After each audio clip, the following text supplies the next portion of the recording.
Last class में हमने क्या पढ़ा था? चैप्टर नंबर 3 अदद हम पढ़ रहे थे।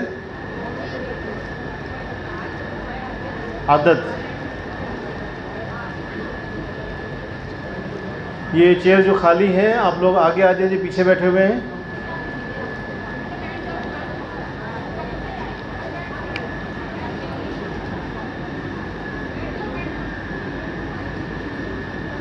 वाहिद, तस्निया, जमा। तस्निया का फार्मूला था हमारे पास, और जमा का नून के ऊपर ज़बर होगी। उसकी मिसाल हमारे पास क्या है? ये लिखा है मैंने, सालिहुन। जी बेटा, अब आप लोग सीधे हो जाइए, अब आप लोगों का नंबर बारी आ गई है। ये लिखा है सालिहुन, इसके आखिर में क्या लगाना है? अलिफ और नून, तो क्या बन जाएगा? सालिहानी। ठीक है, अब यही वाहिद है, इसके आखिर में हमने बेटा इधर देखिए क्या लगाना है? वाव नून, तो क्या बन जाएगा? सालिहूना। अब एक लफ्ज़ मेरे पास है ये मुस्लिमुन, क्या आएगा? मुस्लिमानी। आप लोग भी जवाब दे सकते हैं, मुस्लिमानी, मुस्लिमूना। ये क्या है? तालिबुन, तालिबानी, तालिबूना। अब इसके बाद लफ्ज़ है काफिरुन। अब जिससे मैं पूछूंगा वही मुझे जवाब देगा, ठीक है? आप बताइए, फासिकुन, सादिकुन, मुमिनुन। गुड। आप बताइए, मुशरिकुन, मुशरिकानी, मुशरिकूना। वाहिद और तस्निया का मामला, तस्निया का वाहिद का कोई भी लफ्ज़ हो, मसलन लफ्ज़ है कुर्सी, तो कुर्सी का बनाइए तस्निया क्या आएगा? कुर्सियानी, कुर्सियूना। कलमुन, ठीक है। जिदारुन,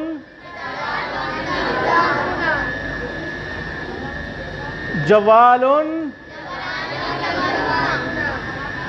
साअतुन, साअतुन। साअतुन किसे कहते हैं? घड़ी को। और इसके बाद इसकी बनाएंगे हम मुअन्नस, इसके आखिर में लगाएंगे गोलता, क्या बन जाएगा? सालिहातुन। अब सालिहातुन की बनाए तस्निया, क्या आएगी? ता, अलिफ ता हम इसी में लगाएंगे, ठीक है? ता के बाद क्या आएगा?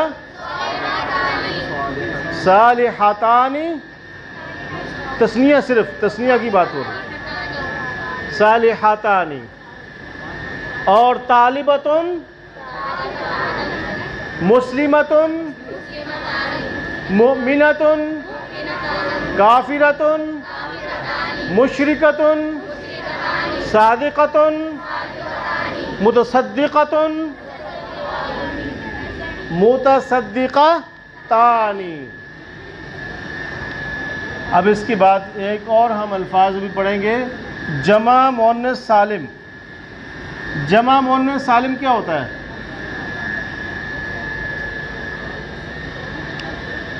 जमा मुअन्नस सालिम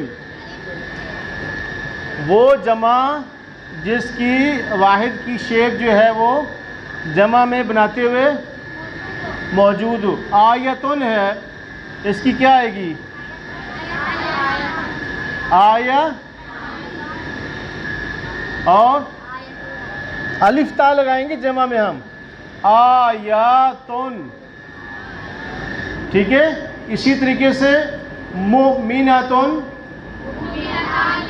मुमिनातानी और मुमिनातुन। शाबाश, मुमिनातुन। इसी तरीके से एक लफ्ज़ है सादिक़तुन, सादिक़तानी, सादिक़ातुन। बेटा वाहिद से जमा, जमा से वाहिद बनाना सीख लिया आप लोगों ने।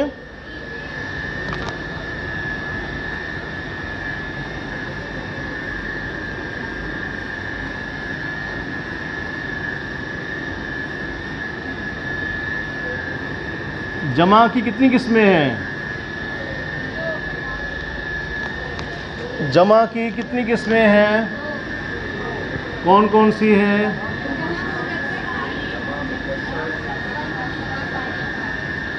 जमा मुकस्सिर, जमा सालिम।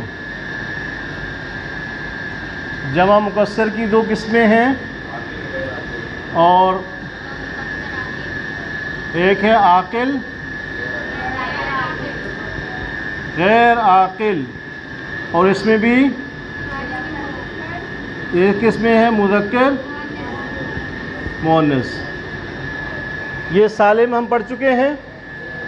ठीक है, और जमा मुकस्सर आज हम पढ़ेंगे। आज हम क्या पढ़ेंगे? क्या लफ्ज़ है?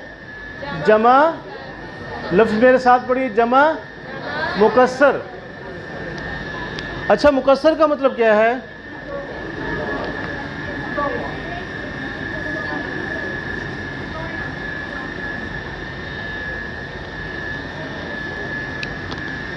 जमा मुकस्सर वो जमा सालिम क्या था?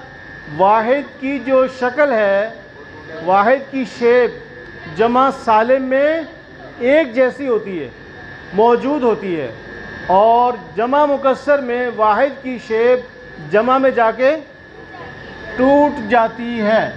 अब जैसे लफ्ज़ है नबीयुन, इसकी जमा क्या है? उर्दू में बोल रहा हूँ मैं, उर्दू में बात करूँगा अभी थोड़ी देर के लिए। नबी की जमा क्या है? अंबिया। अब ये नबी का लफ्ज़ जमा में उसी शेप के अंदर मौजूद है? नहीं है। फिर एक लफ्ज़ और है उर्दू का, रसूलुन, इसकी जमा क्या है? रसूल की जमा क्या है? रसूल। तीसरा पारा कैसे स्टार्ट होता है? तिलका रसूलु, वहाँ रसूल लफ्ज़ आया है। इसी तरीके से एक और लफ्ज़ है रिजालुन, सॉरी ये किसकी जमा है? राजुलुन। राजुलुन, इसकी जमा क्या आती है? रिजालुन। इसका मतलब क्या है? आदमी। अच्छा, एक लफ्ज़ ये मेरे पास है कलमुन, उर्दू में क्या बोलते हैं इसको? कलम की जमा क्या है? लफ्ज़ कलम, अकलाम। कलम की जमा उर्दू में भी अकलाम ही आती है, अरबी में भी सेम है। अच्छा, एक और लफ्ज़ है हमारे पास किताबुन, इसकी जमा क्या है? किताब उर्दू में क्या बोलते हैं हम? कुतुबुन। किताब की जमा क्या है? कुतुबुन। अब हमने ये देखना है कि आकिल और गैर आकिल क्या होता है। जमा मुकस्सर का कोई भी फार्मूला नहीं है। उर्दू के बेशुमार अल्फाज हैं जो जमा मुकस्सर के तौर पर इस्तेमाल होते हैं। नफ्स की जमा क्या है? नफ्स, अनफुस। नफ्स की जमा नफूस भी लिखते हैं, ठीक है, लेकिन उसका कोई फार्मूला नहीं है। ये चेयर मौजूद है, ये शॉपर किसका पड़ा हुआ है? ये उठाइए। अच्छा ठीक है, बाकी चेयर बीच में खाली हैं तो वो चेयर ले सकते हैं आप लोग। अगर खाली चेयर यहाँ पड़ी है तो पीछे ख़वातीन में भेज दीजिए प्लीज़। वैसे चेयर काफ़ी पड़ी है पीछे खाली। अच्छा, आकिल और गैर आकिल किसे कहते हैं? अभी थोड़े से इस पर डिस्कस करते हैं हम।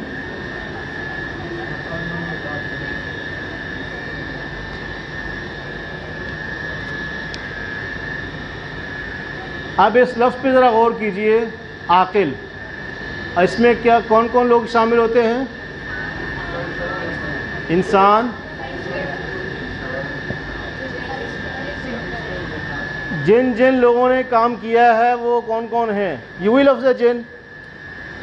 ये कौन सा जिन है? अच्छा, जिन्नात, तो जिसको कहते हैं जिन भूत, जिन्नात। और ये किस में शुमार होंगे? आकिल में। और गैर आकिल में? किताब आकिल है, गैर आकिल है? कलम, रजुलुन, गैर आकिल। माशाअल्लाह, जिनको मतलब नहीं पता ना, जिन लोगों को उन्हें कह दिया गैर आकिल। रजुल है कौन? आदमी आकिल है, गैर आकिल? आकिल। अगर इसको गैर आकिल बोल दिया तो काम हो गया। मस्जिद जी, मस्जिद अल्फाज की बात कर रहे हैं हम। जिदार, जिदार गैर आकिल। मिरवाहतुन, ठीक है जी, बिल्कुल सही है, क्योंकि किसी ने बोल दिया था ना राजुलन गैर आकिल, उसका मतलब नहीं जान रहे थे, भूल गए थे वो, इसलिए बाकी कोई मसला नहीं है, सब लोग इसको आकिल ही कहते हैं। लेकिन क्या इनमें से गैर आकिल हो सकते हैं? राजुलन, रिजालुन, इनमें गैर आकिल हैं या नहीं है? कुरान तो कह रहा है लहुम अज़ानुन ला यस्माउन बिहा, इनके कान तो हैं मगर सुनते नहीं है। लहुम कुलूबुन, इनके दिल तो हैं, ला यफ़क़हून बिहा, समझते नहीं हैं। वलहुम आयुनुन, ये सारी बातें इन्हीं की जा रही हैं। रिजाल के बारे में बात हो रही है, मुज़क्कर के अल्फाज हैं। और फिर क्या फरमाया गया? उलाइका कल अनआम, यहाँ पर भी जमा मुज़क्कर और कॉमन है वैसे कि उलाइका कल अनआम बल हुम अज़ल, आगे फिर जो है वो मुज़क्कर का आया है।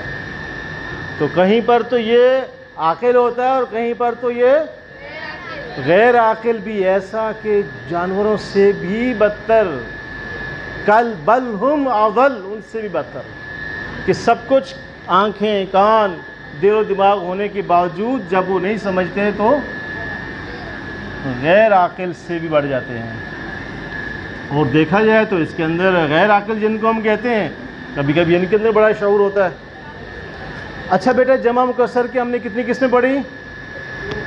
आकिल और गैर आकिल। अच्छा, मुझे अब गैर आकिल की कुछ मिसालें बताइए। कुछ मैं बताता हूँ, लिखता हूँ यहाँ पर। ये लफ्ज़ है मस्जिदुन और कलमुन, जिदारुन, किताबुन, मिरवाहतुन, साअतुन।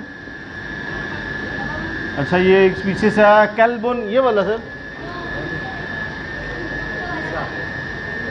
और जी, और कुर्सियुन, बहुत सारे अल्फाज हैं, पर फार्मूला आपके पास मौजूद है। आकिल और गैर आकिल को आप अलग अलग कर सकते हैं।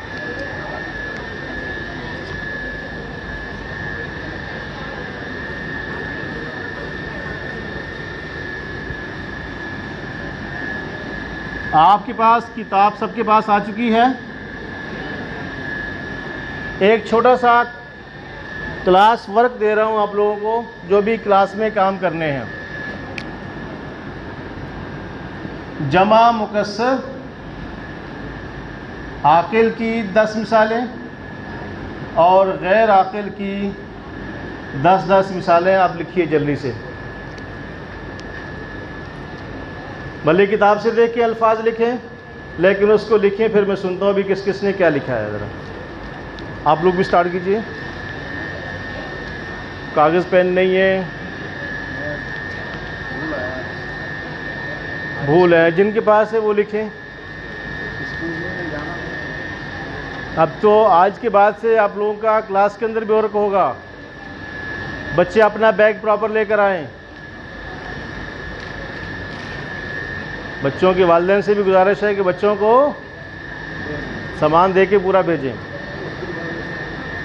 ज्योमेट्री बॉक्स, सब चीज़ें मौजूद होनी चाहिए, कॉपी, पेन, कागज़। लेकिन आजकल के बच्चे क्या करते हैं, घर में आने से पहले सबसे पहले क्या करते हैं, अपनी जेब में कागज़ पेन की बजाय सबसे पहले क्या डाल के लाते हैं जेब में, पर्स में मोबाइल। मोबाइल तो होना चाहिए, बैग में सबसे पहले मोबाइल डालते हैं, किताब रह जाए तो रह जाए, कोई बात नहीं है।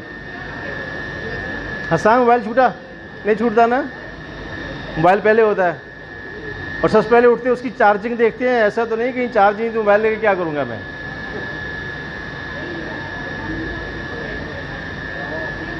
क्लास वर्क कंप्लीट कीजिए प्लीज़। आज के बाद से हमारी प्रैक्टिस क्लास के अंदर ही हुआ करेगी।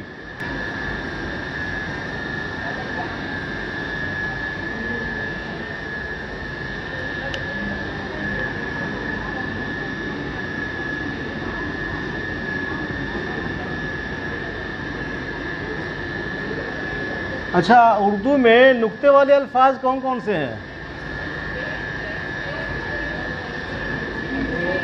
वैसे देखा जाए थोड़ी सी अगर हम उर्दू में बात करते हैं तो उर्दू के अल्फाज दो तरह के हैं। वैसे अरबी के भी हैं, उर्दू में भी दो तरह के अल्फाज हैं। एक वो अल्फाज हैं जिनके नुक्ते होते हैं, नुक्ते वाले अल्फाज कहते हैं, और एक वो अल्फाज हैं जो बग़ैर नुक्ते के होते हैं।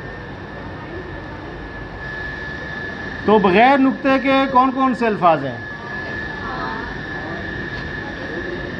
बताइए। और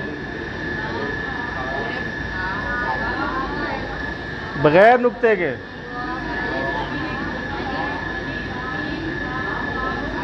दाल है, रे है, सीन है, स्वाद है, आइन है, तो है। ठीक है। अच्छा, ये बताइए कि उर्दू में बग़ैर नुक्ते के अल्फाज जो है उसके अंदर ताकत है या नुक्ते वालों में ताकत है जी? भाई ताकत किसके अंदर है, नुक्ते वाले अल्फाज में या बग़ैर नुक्ते के? नुक्ते वाले। आप क्या कहते हैं, नुक्ते वालों में ताकत है बग़ैर नुक्ते में? बग़ैर नुक्ते के। यहाँ से जवाब आ रहा है जो बग़ैर नुक्ते के अल्फाज हैं उनमें ज़्यादा पावर है।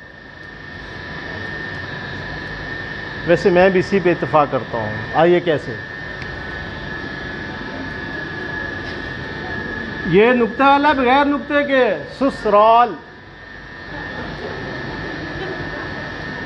नुक्ता है क्या बग़ैर नुक्ते के? पावर है या नहीं है? पावर है ना, ताकत है। और उसी के अंदर फिर क्या होता है, ससुर, सास, साला, साली और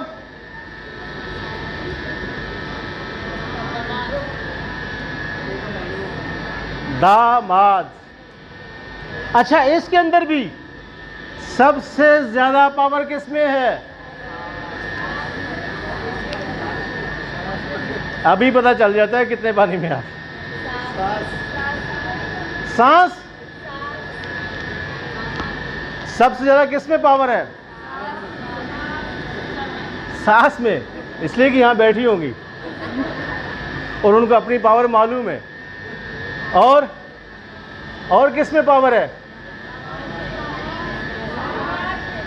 दामाद में। देखें, ये आप लोगों की आवाज वहां से आ रही है, दामाद में। क्यों? ये सास और दामाद दोनों ऐसे अल्फाज हैं, आप इसको उल्टा भी पढ़ें तब भी सीधा है। करके देख लें। सास और दामाद को नहीं नजर आ रहा, इन दोनों को उल्टा पढ़ेंगे तब भी सीधा है। कितनी पावर इसके अंदर है। सईद साहब, दाल है, ये अलिफ साथ लगा ले, मीम के साथ अलिफ लगा, दामाद उल्टा पढ़ ले तो अभी सीधा है। इनकी उल्टी बातें भी सीधी हो जाती हैं, बहुत एहतियात के साथ।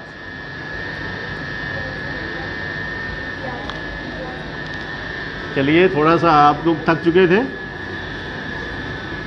जी, अब काम किस किस ने किया है? जी बेटा, मोबाइल पे लिख लिया है, सुनाइए बेटा।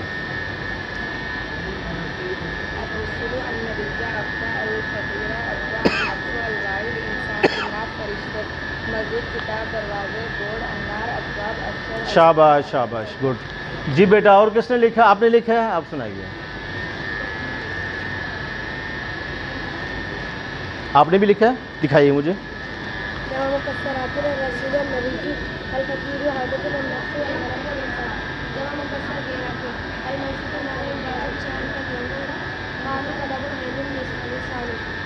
बेटा आप कौन सी क्लास में हैं? गुड। और किसने लिखा है? आप कौन सी क्लास में हैं? 8 में है, 9 में। गुड। और आप कौन सी क्लास में बेटा? 10। आपने लिखा, लाइए, शाबाश शाबाश शाबाश। कौन सी क्लास में आप? 8।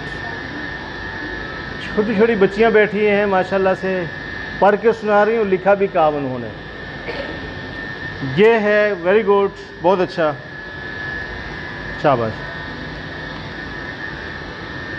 इसी तरीके से ही आप लोग सीखेंगे, बच्चे भी सीखेंगे, और अप्रिशिएट भी करना चाहिए ख़ासकर वालिदैन को कि जो बच्चों को यहाँ लेकर आए हैं, इस तरीके से वो सीख रहे हैं।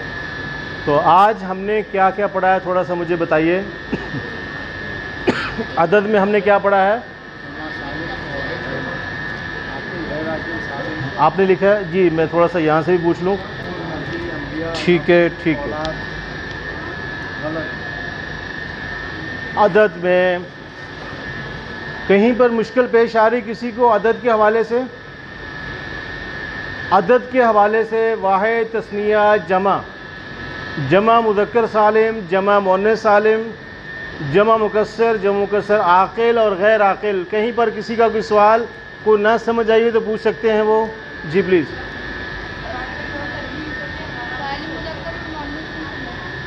सॉरी, दोबारा बताइए।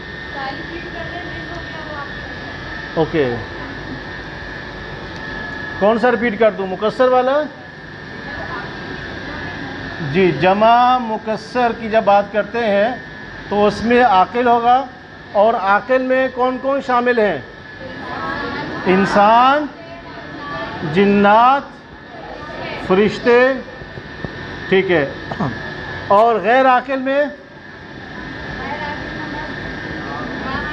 इनके अलावा इंसान, जिन्नात, फरिश्तों के अलावा बाकी जो भी अल्फाज होंगे वो सब किस में शामिल होंगे?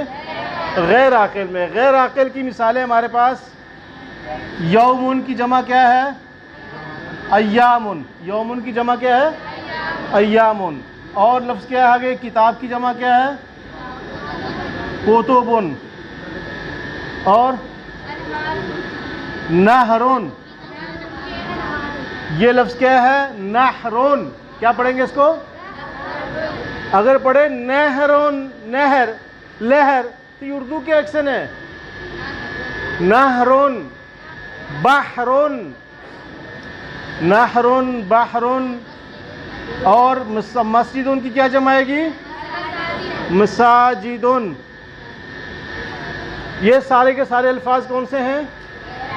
गैर आकिल। तो आकिल जो इंसान, जिन्नात, फरिश्ते जिसमें शामिल होंगे, जैसे अभी हमने ऊपर की मिसालें पढ़ी थी। नबी की जमा क्या है? रसूल की जमा रसूल है।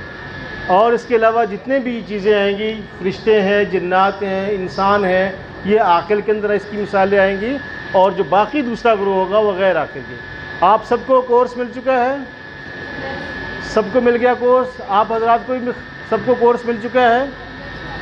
ठीक है। अब ये कोर्स आपको जो दिया गया है, इसकी आप लोग प्रैक्टिस करेंगे, घर के अंदर भी उसको आप देखेंगे। इंशाअल्लाह अगली क्लास में हमने कौन सा चैप्टर पढ़ना है? चैप्टर नंबर 4 पढ़ेंगे, वुसअत के हवाले से।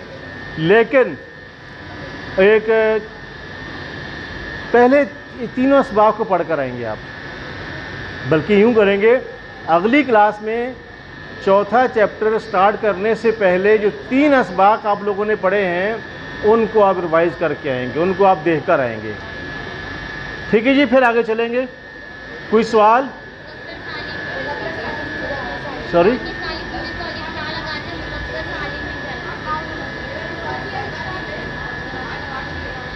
आपका फर्स्ट डे है, ठीक है। आज हमने अदद के हवाले से पढ़ा था, वो चीज़ें हम इंशाल्लाह दोबारा दोहरा देंगे आपके लिए। आपके पास बुक मौजूद होगी, ये स्लाइड भी इंशाल्लाह ग्रुप में शेयर कर दी जाएंगी, ठीक है। जो हमने पहला चैप्टर पढ़ा है उसकी स्लाइड भी आपको भेज दी जाएंगी, आप लोग उसको रीड कर लीजिएगा, देख लीजिएगा। फिर भी अगर कोई सवाल होगा तो फिर इंशाल्लाह हम क्लास में बताएंगे आप लोगों को। जिनकी आज पहली क्लास है वो परेशान मत हों, उनको इंशाल्लाह कवर करवाएंगे हम। आपका क्या सवाल था बाजी? आपने लिखी हैं, बेटा लेकर आइएगा।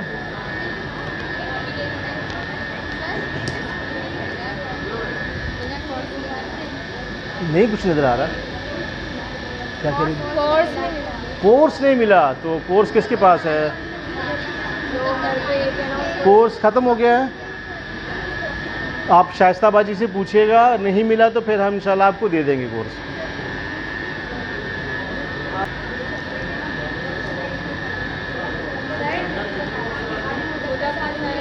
जी, मुज़क्कर सालम की बेटा सबसे पहले मिसालें मैंने उसी की दी थी।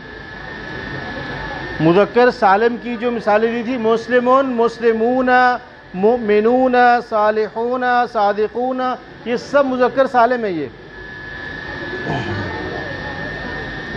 मलाइका,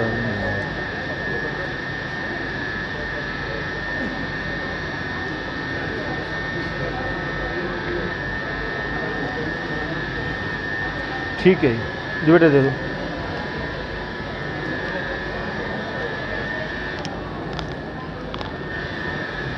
जमा मुज़क्कर सालिम वो है जो हम पहले डिस्कस कर भी चुके हैं, मैं एक दफ़ा फिर पढ़ा देता हूँ ताकि आप लोगों की कन्फ्यूजन जो है वो दूर हो जाए।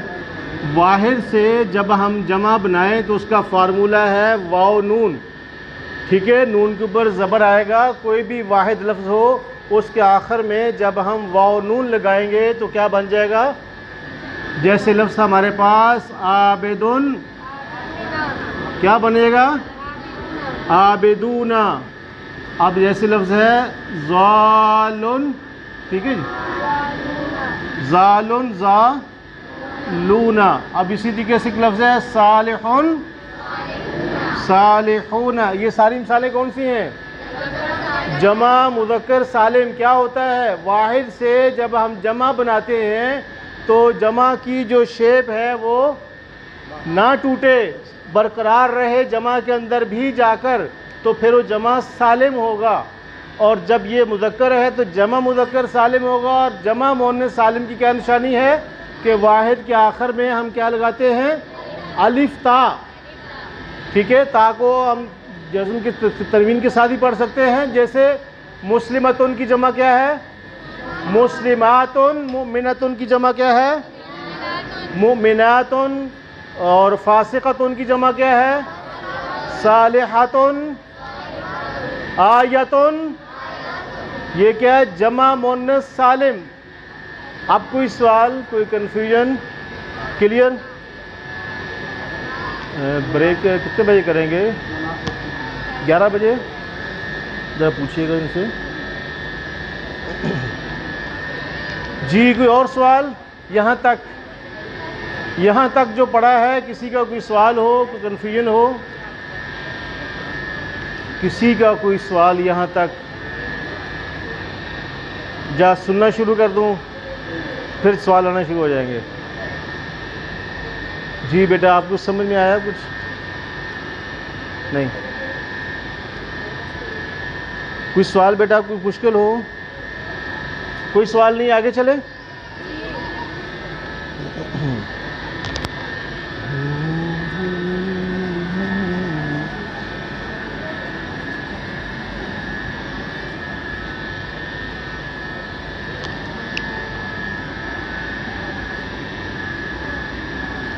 लफ्ज़ किसे कहते हैं? लफ्ज़ किसे कहते हैं? लफ्ज़ की कितनी किस्में हैं? 2। कौन कौन सी? कलिमा है, मुहम्मल है। कलिमा की फिर कितनी किस्में हैं? कलमा कितनी किस्में हैं? कौन कौन सी?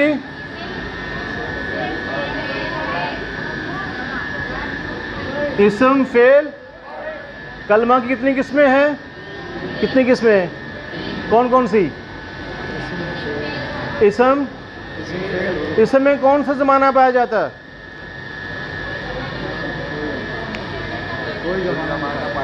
नहीं बताना। कोई ज़माना भी पाया जा सकता है, ये नहीं। इस्म में कितने ज़माने पाए जाते हैं? कोई भी नहीं। और फेल? जिनकी आज फर्स्ट क्लास है, मैं रिवाइज कर रहा हूँ पहला चैप्टर। कलमा की 3 किस्में हैं। इस्म की तारीफ़ क्या है? इस्म किसे कहते हैं? किसी भी चीज़ का नाम करना है। Any name. इस्म की अलामत क्या है? शुरू में क्या आता है या आखिर में क्या आएगा? तनवीन क्या होती है? 2 ज़बर 2 ज़ेर 2 पेश को तनवीन कहते हैं। इस्म की पहचान या तो वो किसी जगह का, किसी शहर का, किसी मुल्क का नाम होगा, वो इस्म होगा। शुरू में अलिफ लाम होगा या फिर आखिर में तनवीन होगी तो हम कहेंगे ये इस्म है। फेल क्या होगा? फेल में कितने ज़माने पाए जाएंगे? 3। या तो बात होगी माजी के अंदर, या फिर हाल के अंदर, या मुस्तकबल के अंदर। जब हरफ की बात करते हैं, हरफ के अंदर कोई ज़माना नहीं पाया जाता है, इसका कोई मतलब नहीं होता जब तक किसी और इस्म या फेल के साथ हम इसको मिला न लें। जैसे उर्दू में मैंने, को से वगैरह की मिसालें हैं। अरबी में मिन, इला, फ़ी, आला, जितने भी हरूफ हैं इसके अपना कोई मतलब नहीं होता, लेकिन जब किसी इस्म में या फेल में हम मिलाते जुमला बनाते हैं तो फिर इसका मतलब वाज़ेह होता है। यहाँ तक क्लियर? किसी का कोई सवाल जो आज फर्स्ट टाइम आए हैं? आज जिनकी फ़र्स्ट क्लास है उनके लिए था आज का पहला चैप्टर, थोड़ा सा मैंने उसको मुख्तसर करके रिवाइज़ करवाया है। यहाँ तक किसी को पूछना हो आप पूछ सकते हैं पहले। जी कोई सवाल है किसी का यहाँ तक जिनकी फ़र्स्ट क्लास है? ब्रेक में कितना टाइम बाकी सर? 15 मिनट है। ठीक है।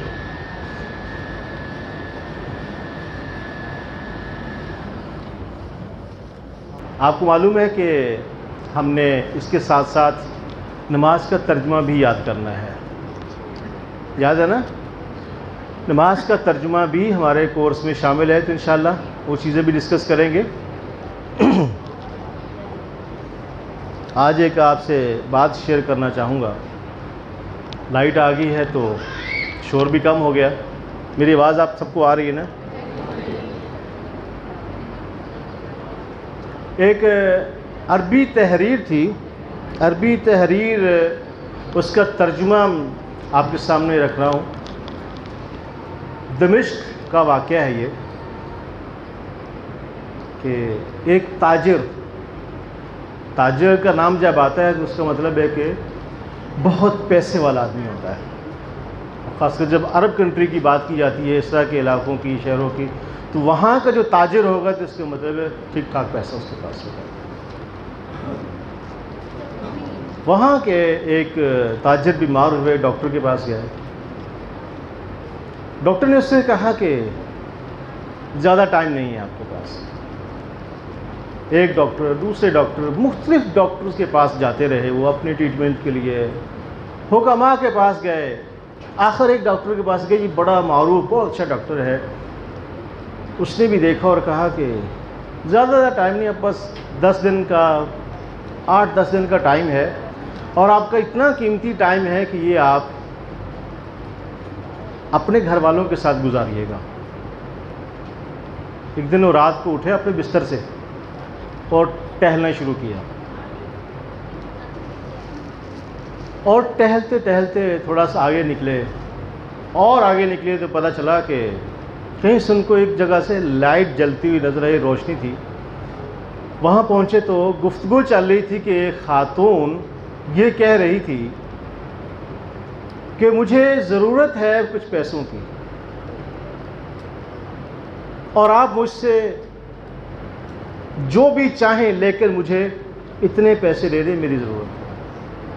और जो वाश किस्म का आदमी था उसने बोला कि नहीं, इतने तो मैं नहीं दे सकता जो आप बता रही हैं। उसके भी हाफ पे वो कह रहा था उसको, और वो बार बार उसे कह रही थी कि मेरे शोहर फौत हो गए हैं, दुनिया से जा चुके हैं, मेरे छोटे छोटे बच्चे हैं, 1 साल हो गया है शोहर को फौत हुए, और शुरू में तो घर का गुजर बसर होता रहा, लेकिन अब मुझे इतने पैसों की नीड है, किराए का मकान है। खैर उस बंदे ने सुनी चला गया वो जिससे बात चल रही थी। ये जो बीमार आदमी था कह रहा है मैं आहिस्ता आहिस्ता आगे बढ़ा तो उस खातून से पूछा, बहन आपका क्या मसला है? तो उसने पहले तो तवज्जो ना दी, जब उसको लगा कि शायद मेरी उम्मीद यहाँ से होगी, उसने फिर पूरी कहानी उसको सुनाई। उन्होंने अपने जेब से वॉलेट निकाला, कुछ पैसे उसके हाथ में थे वो दिए, और कहा कि आप मेहरबानी करके मुझे अपने घर का एड्रेस दीजिए, आप फ़िलहाल ये ले जाए, घर का एड्रेस दे। खैर उन्होंने घर का एड्रेस दे दिया खातून ने, और वो आदमी जो बीमार था लड़खड़ा के चलता था, वो कह रहा है कि मैं जब वापस हॉस्पिटल जा रहा हूँ तो मेरे पाँव में पता नहीं ताकत कैसे आ गई, मैं नहीं जानता, मैं नहीं बता सकता, पहले से ज़्यादा ताकत मेरे पाँव में आ गई, मैंने तेज़ चलना शुरू किया, और मुझे लगा कि मैं अपनी बीमारी शायद नहीं बता पा रहा, मेरी बीमारी नहीं है कुछ। वहाँ से फ़ौरन हॉस्पिटल से घर जाते हैं, और घर जाके गाड़ी निकालते हैं, ड्राइवर को भी साथ लिया और कहा कि छोटी गाड़ी नहीं बड़ी गाड़ी लेके चलिए। ये रात ही की बात कर रहा हूँ मैं, रात ही का वाक़या, उसी रात का जिस रात वो टहलते हुए गए। बताते हैं कि मैं ढूंढता रहा शहर में ऐसा कौन सा बड़ा स्टोर है जो 24 घंटे वाला, जो 24 घंटे खुला रहता हो। कह रहे वो स्टोर पे गया, राशन भरा गाड़ी के अंदर, और मैं उस बताया वो जो घर बताया था वहाँ पहुँच गया। वहाँ पहुँचता हूँ, सारा राशन उनके घर में उतारा और उनको नकदी भी दी, और कहा कि हर महीने आपके पास पैसे पहुँच जाए। घर वापस आए, 1 हफ्ता तक इंतज़ार किया, क्योंकि डॉक्टर ने कहा था आपके पास टाइम कितना है, 1 वीक, 8 डेज़ और 10 डेज़ के अलावा टाइम नहीं है आपके पास। बताते हैं कि जब मेरा वो 10 दिन पूरे हो गए, उसके बाद मैंने पर्ची पे एक वसीयत लिखी और अपनी तिजोरी में डाल दी। वसीयत ये लिखी कि जितना 4 अफराद का राशन है ना, उससे ज़्यादा नकदी पैसे और राशन फ़लाँ घर में जाने चाहिए। वसीयत मैंने लिख ली। यार 1 हफ़्ता गुजर गया, मैं ठीक हूँ, दूसरा हफ़्ता, फिर 1 हफ़्ता, फिर 2 हफ़्ते, महीना गुजर गया, और हर महीने राशन उनके घर में जाता रहा और नकदी भी जाती रही।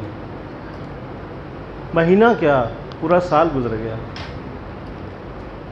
अब मैं थोड़ा सा स्पीड में चलूँ, 2 साल, 3 साल, 4, 5, 10 साल गुजर गए। वो बंदा कह रहा है मैं ठीक हूँ, और ये राशन और चीज़ें उनके घर पे जा रही हैं। यूं करते करते 20 साल गुजर के वो आदमी जिंदा है और सेट, और उस घर में राशन और नकदी ऐसे ही चलती रही। 20 साल के बाद इस साहब की डेथ हो गई, दुनिया से चले गए। तजीज़ो तकफीर में बच्चे इनके लग गए। जैसे ही तिजोरी खोली तो वसीयतनामा पड़ा। डेथ हुई को 7 दिन हो गए थे, ताख़ीर हुई थी। अब्बू ने वसीयतनामा लिखा था, इस पे अमल करना है। फौरी तौर पे गाड़ी ली, निकाले और पैसे लेके पहुंच गए वहाँ पे। जैसे ही पहुँचे तो उस खातून से कहा कि आंटी हम माजरत चाहते हैं, हम इस दफ़ा लेट हो गए 7 दिन, हमें 7 दिन पहले पहुँचना था, तो ये आपकी अमानत है। बोला नहीं, भाई को हमारा बहुत सारा सलाम कहना, हम हर वक्त उनको अपनी दुआ में याद रखते हैं, और बल्कि याद रखते हैं पहले जो डेथ हुई ना वो कैसी हुई। तहज्जुद की नमाज़ के लिए साहब उठे, नमाज़ पढ़ रहे थे, सजदे की हालत में अल्लाह के पास पहुँच गए।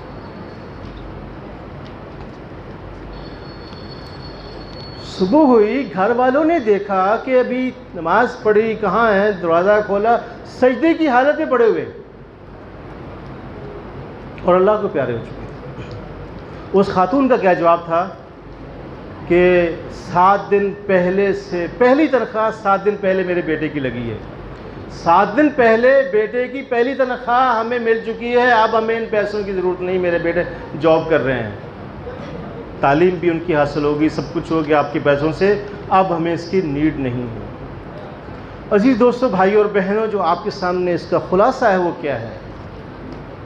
अल्लाह के रसूल सल्लल्लाहु अलैहि वसल्लम का फरमान कि जो खामोशी के साथ सदका दिया जाता है अल्लाह के गज़ब को टालता है। वो खामोशी का सदका अल्लाह के गज़ब को टालता है। और अगर कोई ज़रूरतमंद हो और वाकई ज़रूरतमंद हो और उसको ढूंढा जाए, आप तजर्बात कीजिए, आप देखिए, देखें अल्लाह के हाथ में सब चीज़ें होती हैं और ज़िंदगी मौत भी उसी के हाथ में होती है। लिहाजा इन चीज़ों का हमें ख्याल करना चाहिए। अल्लाह हम सब का हामी नासिर हो। चाय का टाइम हो चुका है, ब्रेक है इंशाअल्लाह, और उसके बाद फिर तजवीद की क्लास होगी। अस्सलामु अलैकुम व रहमतुल्लाहि व बरकातुहू।